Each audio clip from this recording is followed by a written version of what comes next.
اعوذ باللہ من الشیطان الرجیم بسم اللہ الرحمن الرحیم الحمد للہ رب العالمین الرحمن الرحیم مالک یوم الدین ایاک نعبد و ایاک نستعین۔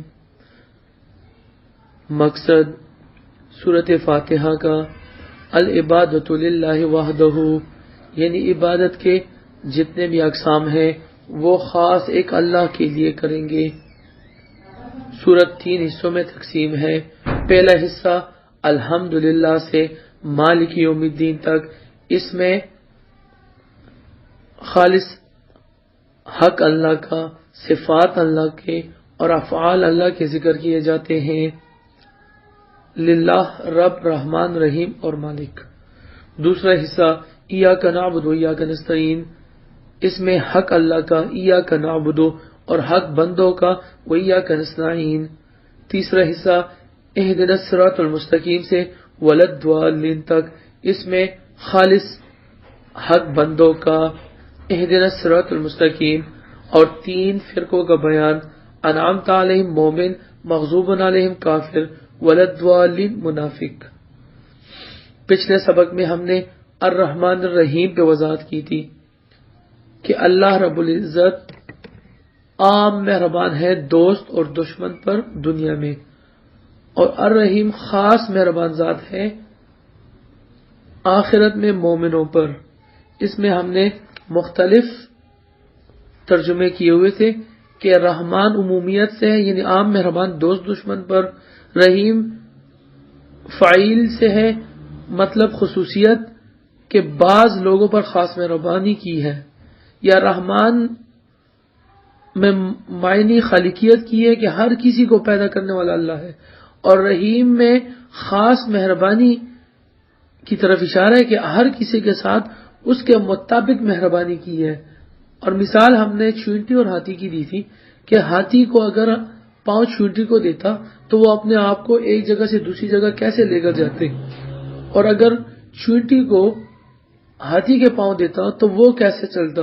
تو ہر کسی کو اس کے مطابق جو ہے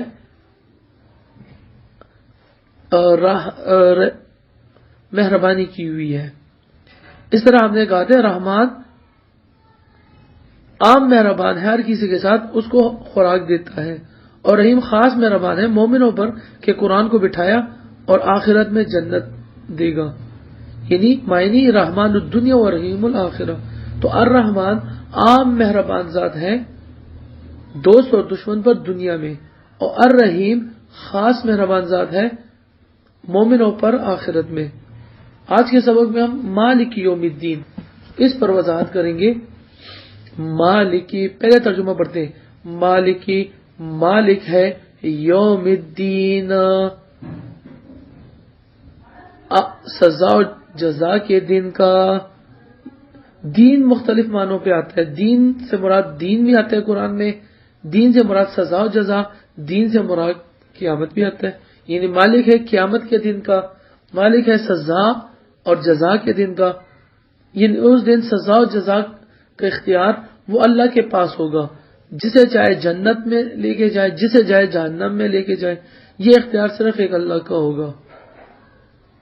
اس میں ایک اعتراض آتا ہے کہ ٹھیک ہے مالک ہے قیامت کے دن کا، تو کیوں دنیا کا مالک اللہ نہیں ہے؟ تو نہیں، دنیا کے مالک بھی اللہ ہی ہے، لیکن دنیا میں تھوڑا سا اختیار کسی نہ کسی کو دیا ہوا ہے۔ کوئی ملک کا بادشاہ ہے، کوئی اپنے گھر کا مالک ہے، کوئی اپنی دکان کا مالک ہے، کوئی گاڑی کا مالک ہے۔ یہ تھوڑی سی ملکیت اللہ نے دنیا میں دی ہوئی انسانوں کو، لیکن آخرت کے دن اختیار صرف ایک اللہ ہی کی ہوگی اور کسی کی نہیں ہوگی۔ جس طرح سورۃ مومن آیت نمبر 16 میں اللہ رب العزت فرماتے ہیں کہ اس دن اعلان کیا جائے گا لمن الملک اليوم، کس کا اختیار ہے آج کے دن کا، تو سب خاموش ہوں گے۔ جو دنیا میں اپنے ملک کا بادشاہ وہ نہیں پکار سکے گا کہ میں مالک ہوں۔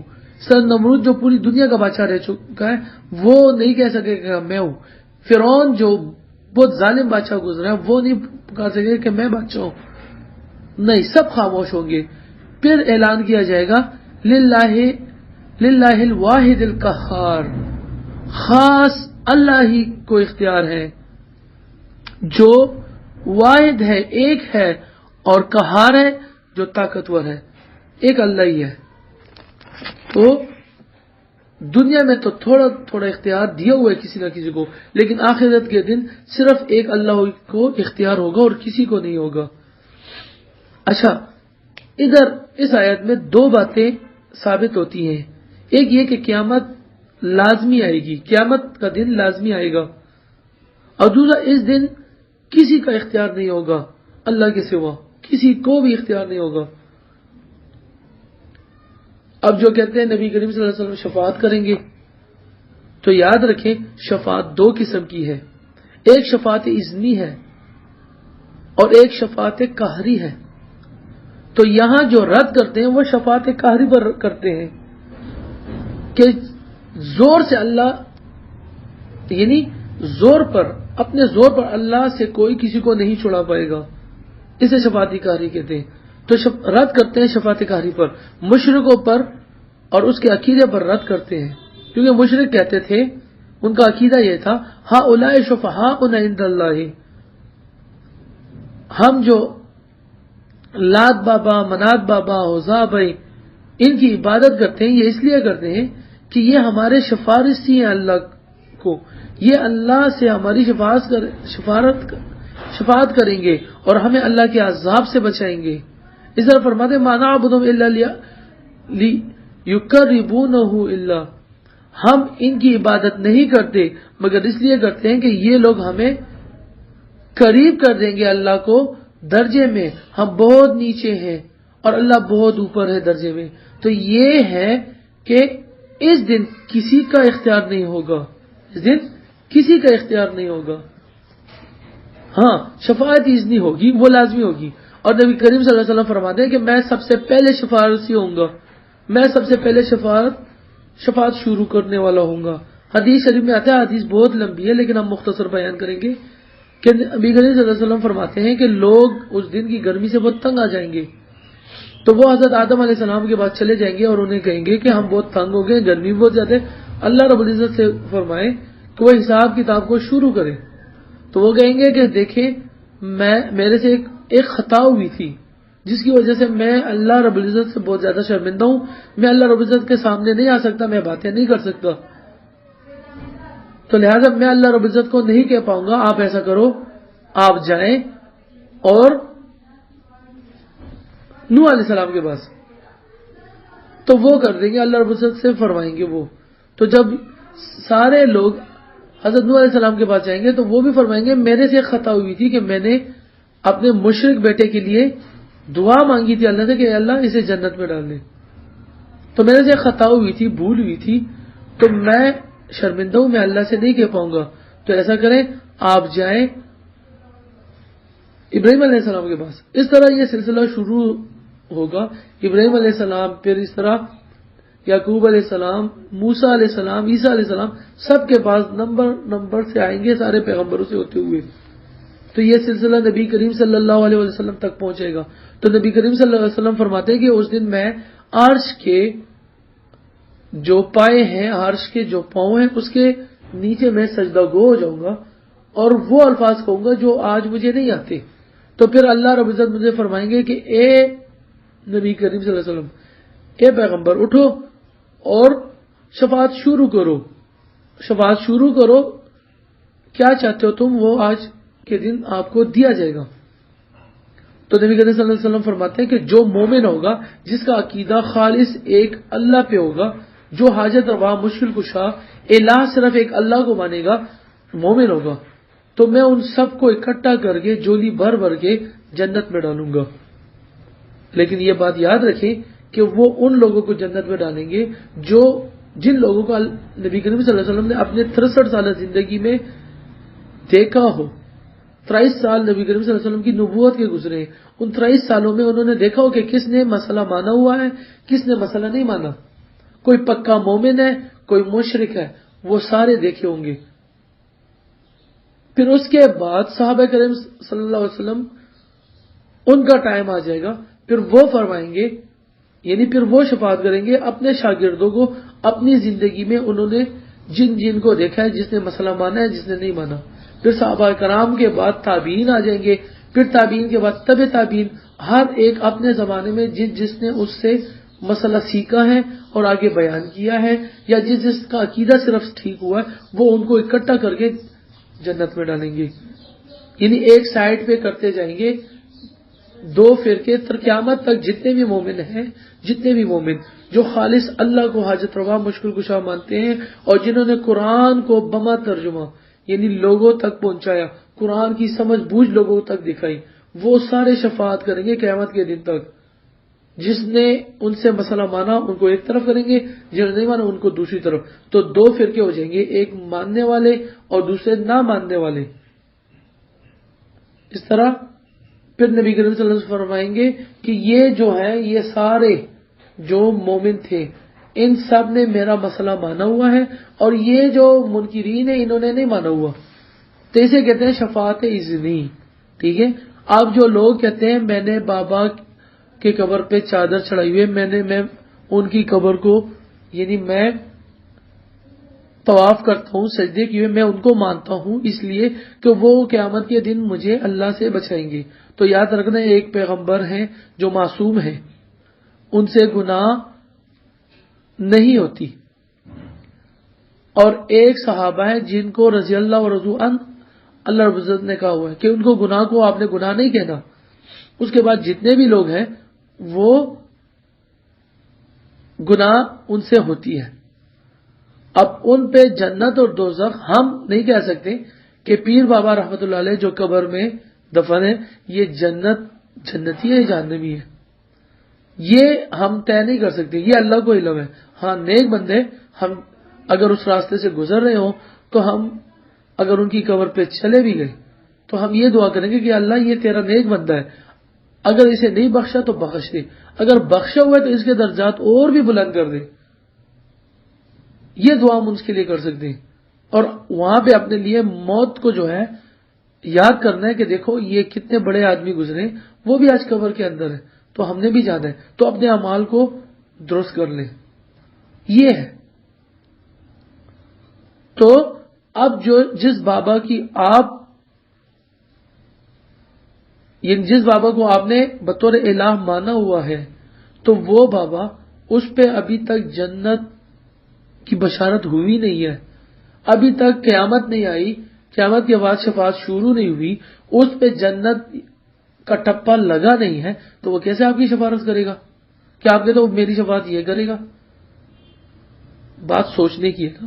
قیامت آیا نہیں ہے، نبی کریم صلی اللہ علیہ وسلم نے شفاعت شروع نہیں کی، اس پہ جنت کا ٹپا لگا نہیں ہے، تو یہ کیسے آپ کو جنت پہ لے کے جائے گا؟ تو لہٰذا اپنے اعمال پہ اور اپنے عقیدے پہ بھروسہ رکھیں، یعنی اپنا عقیدہ قرآن اور سنت کے مطابق ٹھیک کریں، اعمال کو سنت کے مطابق ٹھیک کریں، اور اس پر اللہ سے جو ہے دعا مانگے کہ اللہ میرے اس عمل کو قبول فرما، اور میرے اس عمل کو قبول فرما، اور میری حاجت کو پورا فرما. ٹھیک ہے جی. قرآن میں آتے ہیں انشاءاللہ ہم آگے بیان کریں گے. تو شفاعت اذنی ہوگی، شفاعت قہری نہیں ہوگی. شفاعت قہری پہ یہ رد کرتے ہیں. اور قرآن کریم میں اللہ رب العزت مالک یوم الدین اختیار کا اپنے لیے خاص کرتے ہیں اور مخلوق سے نفی کرتے ہیں. جیسے سورۃ النساء آیت نمبر 126 چھٹے پارے میں آتا ہے. سورۃ النساء آیت نمبر 126، اس میں آخر میں اللہ رب العزت فرماتے ہیں لہو ما فی السماوات، خاص اللہ ہی کے اختیار میں ہے، ما وہ چیزیں، فی السماوات جو آسمان میں ہیں، وما فی الارض اور وہ چیزیں جو زمین میں ہیں. اس طرح اللہ رب العزت، یہ آیت نمبر 171 ہے. ٹھیک ہے. اور آیت نمبر 126 میں بھی اللہ رب العزت فرماتے ہیں، وہ 5ویں پارے میں ہے،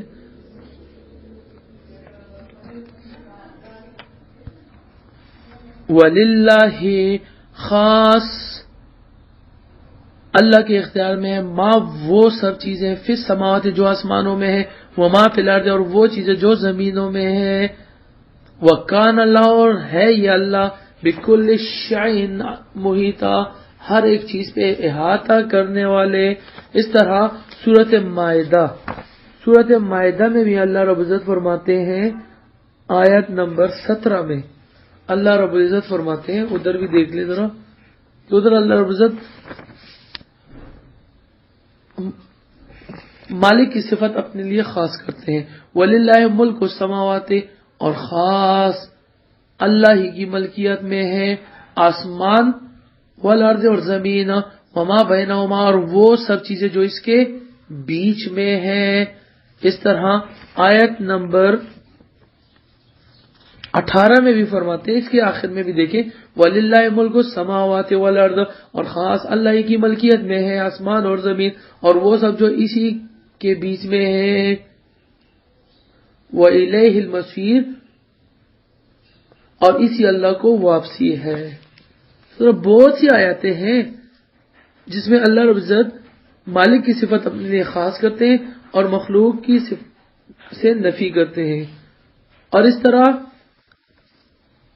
نفی شفاعت قہری کرتے ہیں غیر سے اور اپنے لیے ثابت کرتے ہیں. سورۃ بقرہ آیت نمبر 48 میں اللہ رب العزت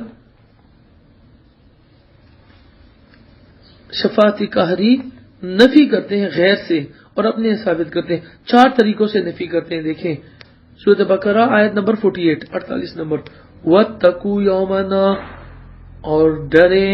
وَاتَّقُوا اصل میں عذاب یومن ہے، اور ڈرے عذاب کے اس دن سے لا تجزی، کہ فائدہ نہیں پہنچا پائیں گے، نفس، ایک نیک نفس، ان نفس، ایک برے نفس کو، بدکار نفس کو، شأن، ذرا بر بھی. اس دن ایک نیک نفس یعنی پیغمبر ایک مشرک کو فائدہ نہیں پہنچا سکیں گے. یعنی نبی کریم صلی اللہ علیہ وسلم اپنے چچا کو عبد المطلب کو فائدہ نہیں پہنچا سکیں گے. اس طرح ابراہیم علیہ السلام اپنے ابو کو ازر کو فائدہ نہیں پہنچا سکیں گے. اس طرح نوح علیہ السلام اپنے بیٹے کو فائدہ نہیں پہنچا سکیں گے. اس طرح لوط علیہ السلام اپنی بیوی کو فائدہ نہیں پہنچا سکیں گے. ٹھیک ہوا. وَاتَّقُوا، اور ڈرو عذاب کے، یومن، اس دن سے، لا تجزی، جو فائدہ نہیں پہنچا سکیں گے، نفس، ایک نیک نفس، ان نفس، ایک بدکار نفس کو، شیئن یعنی مشرک نفس کو، شیئن ذرا بھر بھی، ولا یقبل، اور قبول نہیں کی جائے گی، منہا اس بدکار نفس کی طرف سے، شفاعت، شفارت کسی کی، اس کی شفارت بھی قبول نہیں کی جائے گی. یعنی شفارت تو لوگ کس لیے کرتے ہیں؟ یعنی ابھی ایک عام حوالدار ہے، اس کے لیے کسی کی شفارت لے کے جائیں گے تو اس ایس ایچ او کی شفارت لے کے جائیں گے. اگر ایس ایچ او تو اس کے لیے ایس پی کی شفارت لے کے جائیں گے جو اس سے اوپر ہو. تو اللہ سے اوپر کون ہے؟ کوئی بھی نہیں ہے. تو اللہ سے اوپر جب کوئی ہے نہیں تو کیسے ایک سزا یافتہ مشرک نفس وہ کیسے شفارت لے کے جائیں گے؟ تو اس کی شفارت بھی قبول نہیں کی جائے گی. وَلَا يُقْبَلُ، قبول نہیں کی جائے گی، منہا اس بدکار نفس کی طرف سے، شفاعت، شفارت کسی کی، وَلَا يُؤْخَذُ، اور قبول نہیں کی جائے گی، منہا اس بدکار نفس کی طرف سے، عدل، رشوت، فدیہ، رشوت بھی نہیں قبول کی جائے گی، وَلَا هُمْ يُنصَرُونَ،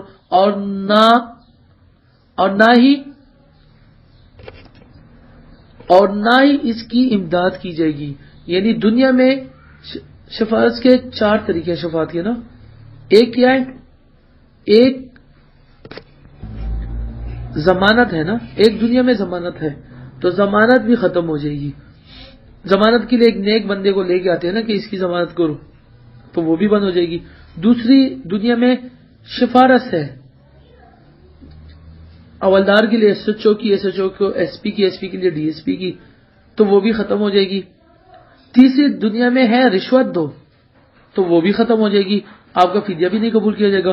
اور چوتھی ہے ہڑتال، وہ ہڑتال کرو بھئی ہماری بات لوڈ شیڈنگ ہے، لوڈ شیڈنگ ختم نہیں کی جا رہی ہمارے محلے میں، تو بھئی روڈ بند کر دو، بھئی فلاں کام ہمارا نہیں ہو رہا، روڈ بند کر دو.